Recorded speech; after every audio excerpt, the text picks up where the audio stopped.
The screech of tires filled the busy Lego street. Amara's body flew through the air like a broken doll. Her husband, Chief Okafor, stood frozen on the sidewalk, his hands still stretched out from the push. The black SUV slammed its brakes, but it was too late. Amara's head hit the concrete with a sickening thud that made everyone nearby gasp. Blood pooled around her braided hair. Her yellow dress, the one she had washed by hand that morning because they couldn't afford the dry cleaner, was now torn and dirty. Her worn slippers lay scattered on the road like forgotten memories. Chief Okafor's expensive shoes moved one step forward, then stopped. His eyes were wide, staring at what he had just done. Around him, people were screaming. Someone was calling for help. A woman was crying. But all the chief could see was his wife's still body lying in the middle of the road. "What have I done?" he whispered. "But we're getting ahead of ourselves. To understand how a man could push his own wife into traffic, we need to go back. Back to where it all began. Back to when Amara was just a poor village girl with big dreams, and Chief Okafor was a kind young man who promised her the world." Before we continue, hit that subscribe button. Where are you watching from? Drop your country in the comments. Now, let's go back to where this tragedy started. 5 years earlier, Amara lived in a small village called Amara. Her father was dead, and her mother was sick with a disease that made her cough blood.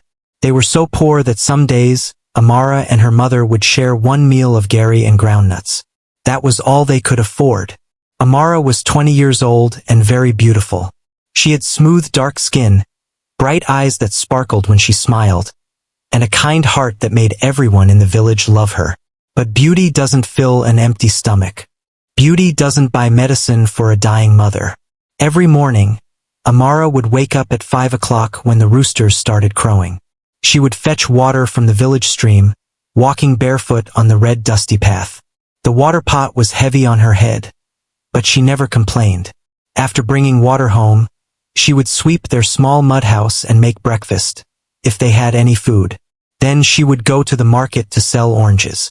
She would sit under the hot sun from morning until evening, calling out to people, "Buy my sweet oranges. Very sweet. Very cheap." Most days she would sell only a few oranges. The money she made was barely enough to buy rice for dinner. But Amara never gave up hope. Every night, before she slept on her thin mat on the floor, she would pray, "God, please help my mother get well. Please send someone to help us. I will work hard. I will do anything. Just please, don't let my mother die." Her mother, Mama Adiz, would hear these prayers from her own mat in the corner. Tears would roll down her wrinkled face. She felt like a burden to her daughter. She wished she could get better and help Amara. But the sickness was getting worse every day. One Thursday afternoon, Amara would never forget that day. Everything changed. She was sitting at her usual spot in the market, surrounded by her basket of oranges. The sun was very hot, and sweat ran down her face. She had only sold 3 oranges all day. 3 oranges. That meant she would only make 50 naira. How would they eat tonight? A big black car drove into the market. It was shiny and expensive, the kind of car Amara had only seen in movies. All the market women stopped their work to look. Who was this rich person coming to their small village market? The car stopped right in front of Amara's spot. The driver, wearing a neat black suit, got out and opened the back door. A tall man stepped out. He wore a white agbada that looked like it cost more money than Amara had seen in her entire life. His shoes shone so bright that Amara could see her reflection in them. This was Chief Okafor. But back then, he was just Mr. Okafor. He wasn't yet a chief. He was 35 years old and owned 3 big businesses in Lagos. He had come to Amara village to visit his sick uncle who lived nearby. Chief Okafor looked around the market with disgust on his face. Everything looked dirty and poor to him. The market women were sweating and struggling. The ground was muddy. Flies buzzed around the meat section. He was about to get back in his car when his eyes landed on Amara. She was different from everyone else. While other traders were shouting and pushing to get his attention, Amara just sat quietly with her oranges. She didn't even look up at him. She was counting her money sadly, 3 crumpled 10 naira notes and 1 20 naira note. "You there?" Chief Okafor called out. "Orange girl." Amara looked up. Her eyes met his. In that moment, something strange happened. Chief Okafor felt his heart beat faster. This girl was beautiful, yes, but it wasn't just that. There was something pure and innocent about her. Something real. In Lagos, all the women he met were fake. Fake hair, fake nails, fake smiles. But this girl was real. "How much for all your oranges?" he asked. Amara stood up quickly, hope filling her chest. "Sir, I have 30 oranges. I sell them for 20 naira each. But for you, I can give you a good price. Take all 30 for 500 naira. Chief Okafor reached into his pocket and pulled out a bundle of money. Amara's eyes widened. She had never seen so much money at once. He counted out 5 1,000 naira notes and handed them to her. "Sir, this is too much," Amara said. "I said 500 naira, not 5,000. Chief Okafor smiled. It was a kind smile, warm and gentle. "Keep the change. You look like you need it more than I do." Amara's hands shook as she held the money. 5,000 naira. With this, she could buy medicine for her mother. She could buy rice and fish and vegetables. They could eat well for a whole month. "Thank you, sir. God bless you, sir." Tears ran down her face. She quickly packed all the oranges into a bag for him. Chief Okafor watched her. Most girls would have just taken the money and said a quick thank you. But this girl was genuinely grateful. She was crying because of 5,000 naira. Money that meant nothing to him but everything to her. "What's your name?" he asked. "Amara, sir.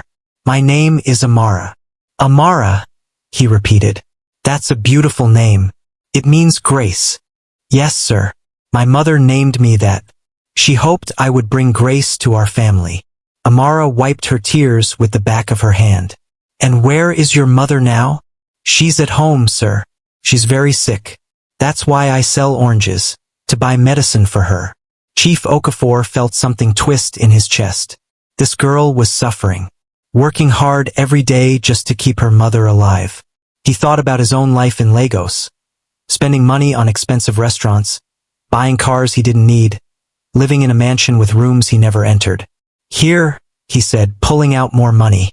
"Take this and buy medicine for your mother. Make sure she sees a good doctor." He handed her another 10,000 naira.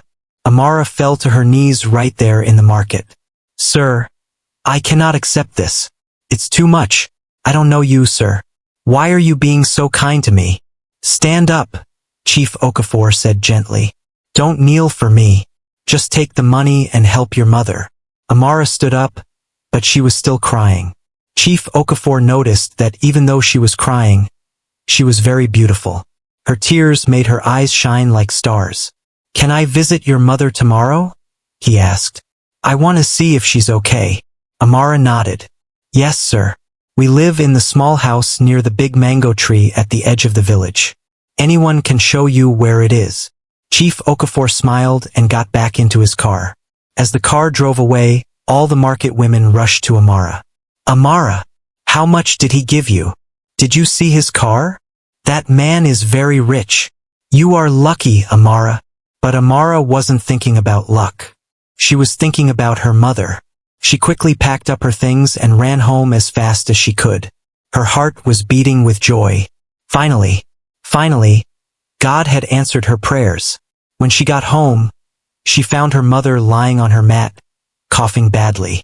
Blood spots were on the cloth she used to cover her mouth. "Mama, Mama, look." Amara knelt beside her mother and showed her the money.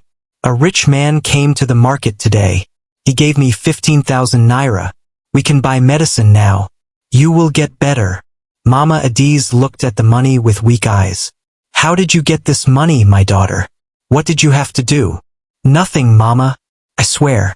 I just sold him oranges and he gave me extra money. He was very kind. He said he wants to visit us tomorrow to check on you."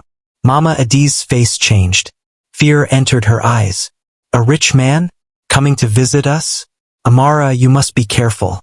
Rich men don't give money for free. They always want something in return." "No, Mama. This one is different. You should have seen his face. He was kind. He looked at me with respect, not like how other men look at me. Mama Adiz wanted to warn her daughter more, but another coughing fit took over her body. Amara quickly gave her water and helped her lie down. That night, Amara used some of the money to buy her mother's medicine from the village chemist. She also bought rice, chicken, and vegetables, things they hadn't eaten in months. She cooked a big pot of jollof rice, and for the first time in a long time, both mother and daughter went to sleep with full stomachs. The next day, Chief Okafor came as promised.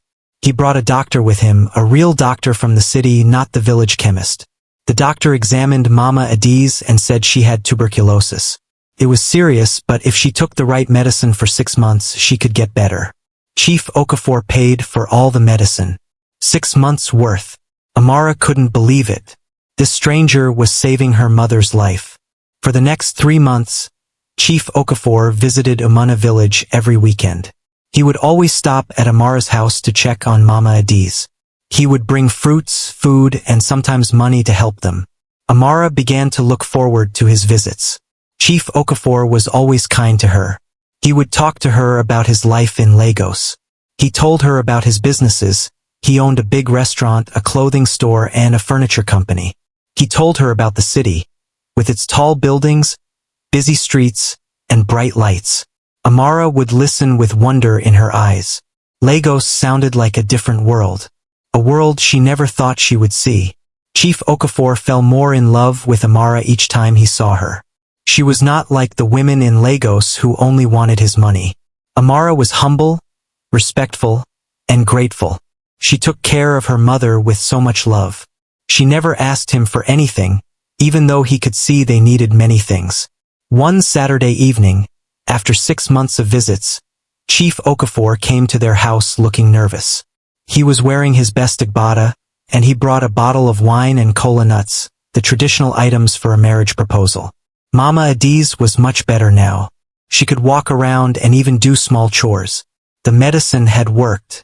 She invited Chief Okafor to sit down on their old wooden bench. Mama Adiz, Chief Okafor began, I have something important to say. Amara's heart began to beat fast. She had an idea of what was coming, but she didn't want to believe it. Could a rich man like Chief Okafor really want to marry a poor girl like her? I have been coming to your home for 6 months now, Chief Okafor continued. In this time, I have seen what kind of person your daughter is. She is respectful, hardworking, and kind. She loves you very much and takes care of you. These are the qualities I want in a wife. He turned to look at Amara. Amara, I know I am older than you. I know I come from a different world. But I promise you, if you marry me, I will take care of you. I will take care of your mother. You will never suffer again. You will never have to sell oranges under the hot sun. You will live in comfort and have everything you need. Tears filled Amara's eyes. Was this really happening? Was this poor village girl really getting a marriage proposal from a rich man? Mama Adiz looked at her daughter. She saw the hope in Amara's eyes. She saw how Amara looked at Chief Okafor with admiration and growing love. Mama Adiz had her doubts. She remembered her warning that first day. Rich men don't give money for free. But looking at Chief Okafor now, she saw genuine love in his eyes when he looked at Amara. If this is what you want, my daughter, Mama Adiz said softly, then you have my blessing. Amara ran to her mother and hugged her tight. Then she turned to Chief Okafor, tears streaming down her face. Yes, she whispered. Yes, I will marry you. Chief Okafor's face broke into the biggest smile. He stood up and hugged Amara. Right there, in that small mud house, with its leaking roof and worn furniture, 2 hearts joined together. A rich man and a poor girl. Different worlds colliding. The wedding happened 1 month later. It was big and expensive. Everything was paid for by Chief Okafor. The whole village came. They had never seen such a grand wedding in Umana. There was food, drinks, music, and dancing. The bride wore a beautiful white wedding dress that sparkled with diamonds. Her hair was done in an elegant style. She looked like a princess. Mama Adiz cried happy tears. Her daughter was finally going to have a good life. The suffering was over. After the wedding, Chief Okafor took Amara to Lagos. She had never been to the city before. Everything amazed her. The tall buildings touching the sky, the cars everywhere, the noise, the lights at night. It was like being in a dream. Chief Okafor's house was not just a house. It was a mansion. It had 10 bedrooms, a swimming pool, a garden, and servants who did all the work. Amara couldn't believe this was where she would live now. "Welcome home, my wife," Chief Okafor said, carrying her across the threshold. For the first 6 months of marriage, everything was perfect. Chief Okafor treated Amara like a queen. He bought her beautiful clothes, expensive jewelry, and handbags. He took her to fancy restaurants. He was patient with her as she learned to adjust to city life. Amara learned many new things. She learned how to speak proper English. She learned table manners, how to use fork and knife, how to sit properly, how to walk in high heels. Chief Okafor hired a tutor to teach her because he wanted his wife to fit into high society. But Amara never forgot where she came from. She would send money to her mother every month. She would call Mama Adiz every day to check on her. She remained humble and grateful. Then slowly things began to change. It started with Chief Okafor's friends. They were all rich men and women from important families. When they came to visit, they would look at Amara with disgust. She could hear them whispering, "Where did Chief find her? She's from a village. You can tell. Look at how she talks. So local. Chief could have married someone from a good family. But instead he married this poor girl." Chief Okafor would defend his wife at first. "Amara is my wife, and I love her. She has a good heart. That's what matters." But after many months of hearing his friends' comments, Chief Okafor began to see Amara differently. He began to notice things that annoyed him. The way she pronounced certain English words. The way she sometimes forgot to use her fork and ate with her hands like she did in the village. The way she preferred simple food instead of the expensive meals he provided. 1 year into their marriage, Chief Okafor became a chief. This was a big title given to him because of his wealth and his donations to his hometown. Now he was Chief Okafor, not just Mr. Okafor. With this new title came new expectations. He started attending more high society events. He needed a wife who could impress people, who could speak well, who came from a good background. Amara tried her best. She really did. But she felt like a fish out of water at these events. The women would talk about things she didn't understand. Expensive schools they attended, countries they visited, designer brands she had never heard of. Chief Okafor began to feel embarrassed by his wife. He started taking her to fewer events. When people asked about her, he would make excuses. "She's not feeling well. She's busy with something at home." The love that was once in his eyes when he looked at Amara began to fade. It was replaced by something else. Disappointment. Regret. Amara noticed the change. She would cry alone in their big bedroom. She tried harder to please her husband. She tried to be more sophisticated, to fit in better. But nothing worked. Then, 2 years into their marriage, something terrible happened. Chief Okafor met a woman named Zainab at a business conference. Zainab was everything Amara was not. She was educated, from a wealthy family, well-traveled, and spoke perfect English. She was also beautiful, tall, light-skinned, with expensive hair and nails. Chief Okafor and Zainab started talking. Then they started meeting for coffee. Then dinner. Then more. Chief Okafor was falling for Zainab. She made him feel proud, not embarrassed. When he walked into a room with Zainab, people looked at them with admiration. When he walked in with Amara, people looked at them with pity or judgment. He began staying out late. He stopped coming home for dinner. When he was home, he barely talked to Amara. He would sit in his study answering business calls, or he would go straight to sleep. Amara knew something was wrong. "My husband," she would ask gently, "have I done something to upset you? Please tell me. I will change. I will do better." But Chief Okafor would just wave her away. "I'm busy, Amara. Stop bothering me." The kind man who had saved her mother's life, who had married her despite their differences, was disappearing. In his place was a cold, distant stranger. 3 years into their marriage, Chief Okafor made a decision. He wanted to marry Zainab as a second wife. In their culture, a man could have more than one wife. But he knew Amara would be hurt. One evening, he came home and found Amara cooking in the kitchen. She was making his favorite soup, the same soup she used to make in the village with her mother. She still cooked sometimes, even though they had a cook. She thought maybe if she made his favorite food, he would smile at her again. "Amara," Chief Okafor said, his voice cold. "We need to talk." Amara wiped her hands on her apron and followed him to the living room. Her heart was beating fast. She knew from his voice that something bad was coming.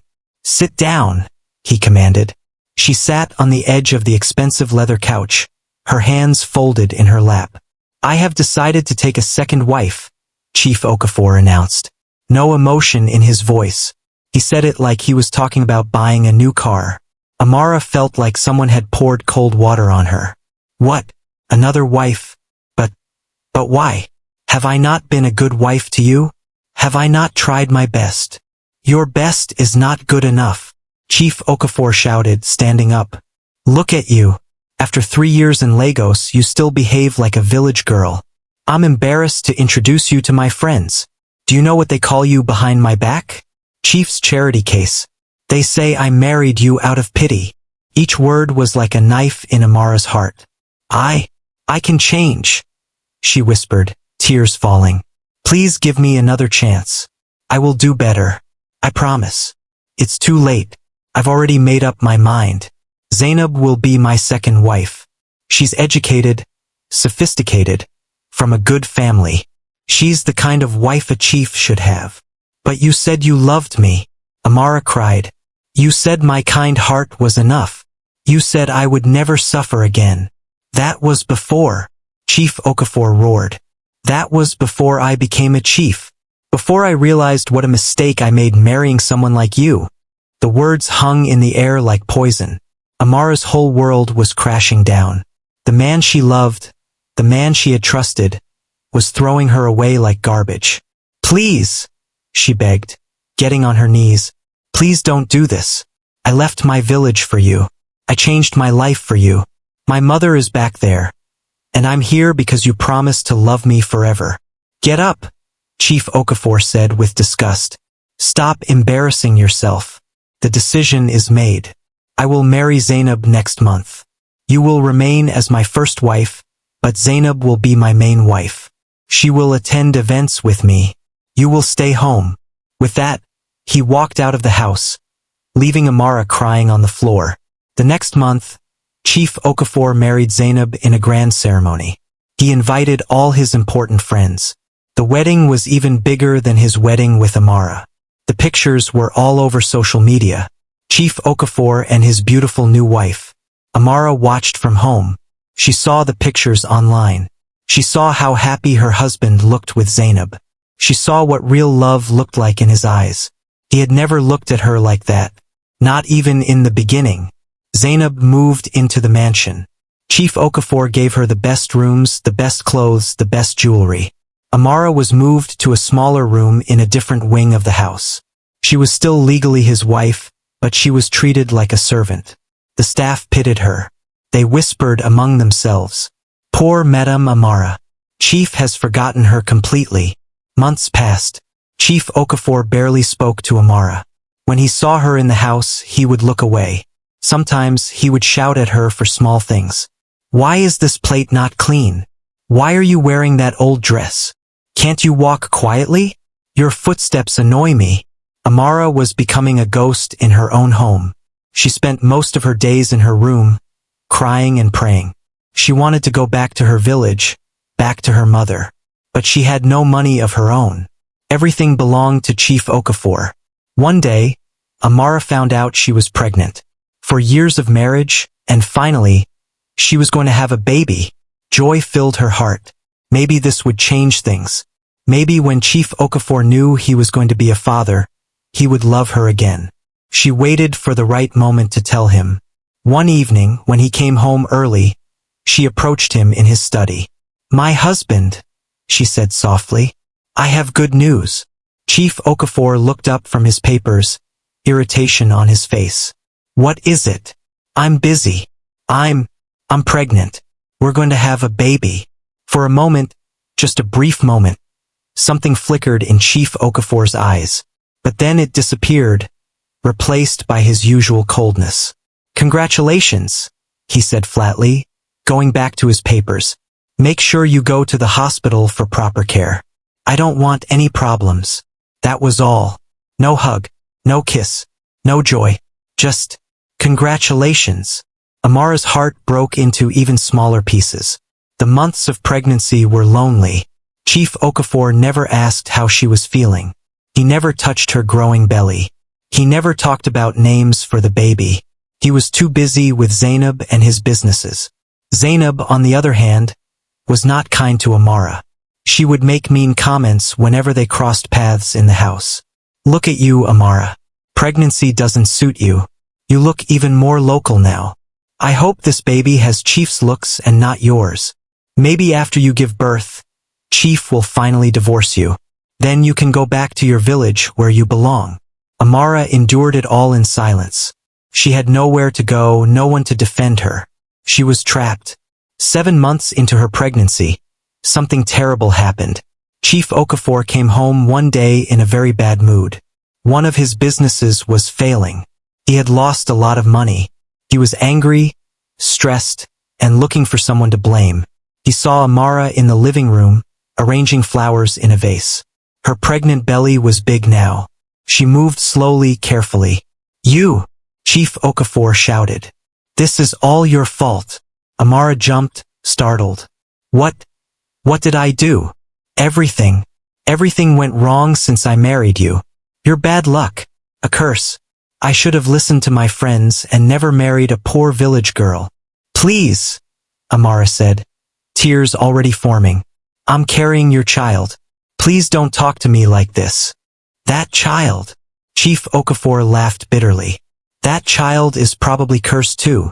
Coming from a mother like you. No, Amara cried. Don't say that about our baby. I'll say whatever I want.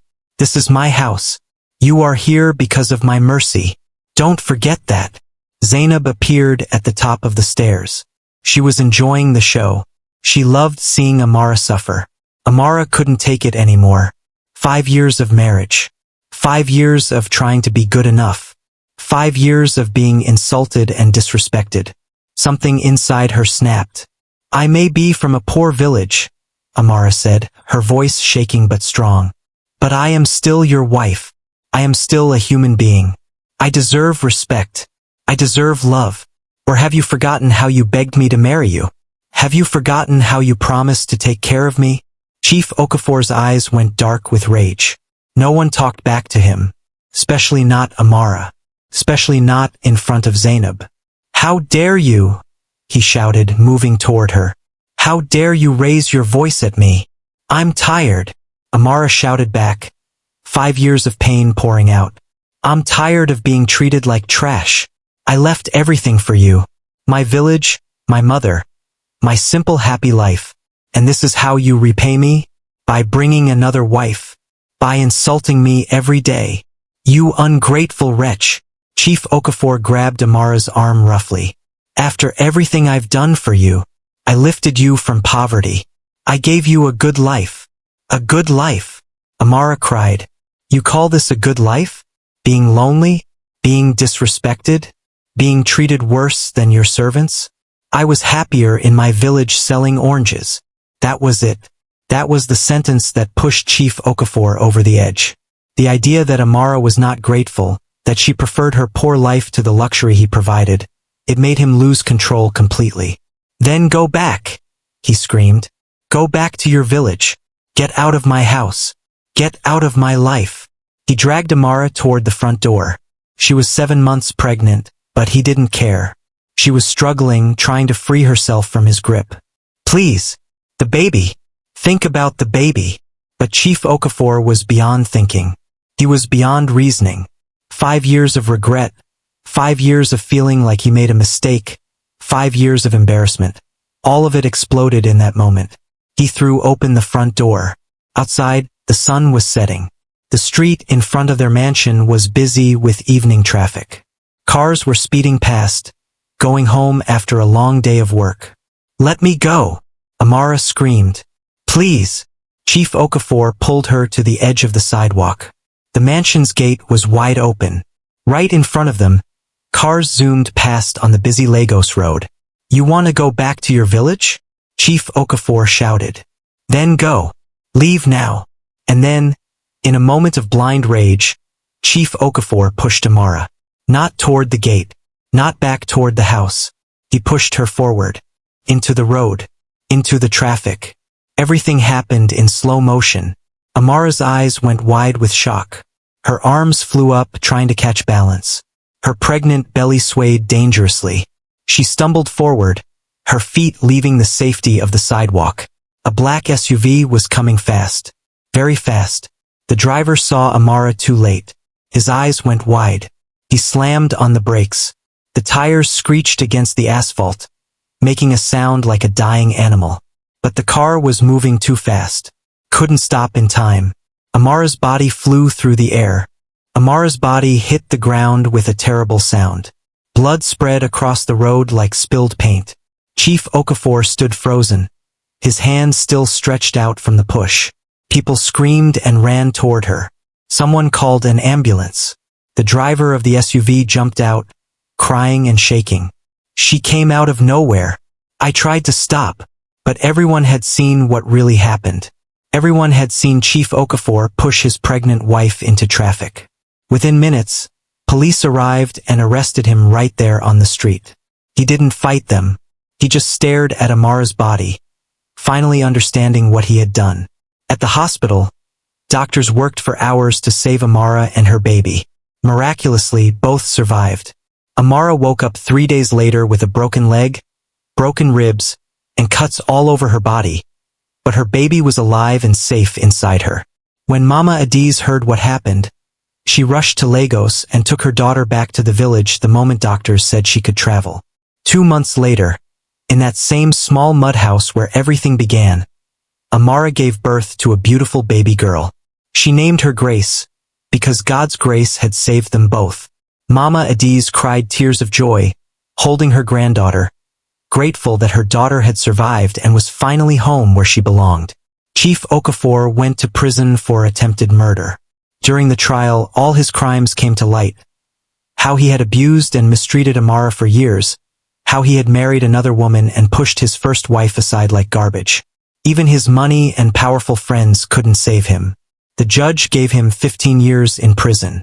Zainab divorced him immediately when his wealth started disappearing, proving she only loved his money. All 3 of his businesses collapsed without him to run them.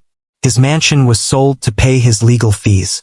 The great Chief Okafor lost everything: his title, his wealth, his freedom, and most importantly, his family. In prison, Chief Okafor had nothing but time to think. Every night, he would lie on his hard prison bed and remember Amara's kind face when he first met her in the village market. He remembered how she cried with gratitude over 5,000 naira. He remembered her pure love, her loyalty, how she tried so hard to be a good wife despite his cruelty. He realized too late that Amara was the real treasure, and he had thrown her away chasing fake gold. He wrote letters to her every week, begging for forgiveness, but Mama Adiz burned every single one before Amara could see them.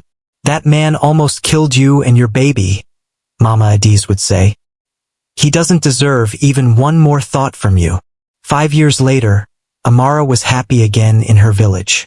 She ran a successful orange farm and employed many women from Amana, helping them escape poverty just like someone once helped her. Her daughter Grace was 5 years old, smart and beautiful, growing up surrounded by love in the same village where her mother was raised. Amara never remarried. She said she was complete with her daughter and her mother. Sometimes villagers would ask if she ever thought about Chief Okafor, still suffering in his prison cell. Amara would smile peacefully and say, "I forgave him for my own peace, but I will never forget that life taught me that real wealth is not money or big houses. Real wealth is love, respect, and being true to who you are. I'm richer now in my small village house than I ever was in that Lagos mansion." And everyone who knew her story agreed. Amara had won in the end, not with revenge, but by choosing happiness and freedom over bitterness and pain. Thank you for watching. Please subscribe to this channel to support our growth and see more amazing African tales. What did you learn from Amara's story? Drop your thoughts in the comments below. Remember, money and status mean nothing without love and respect. See you in the next story.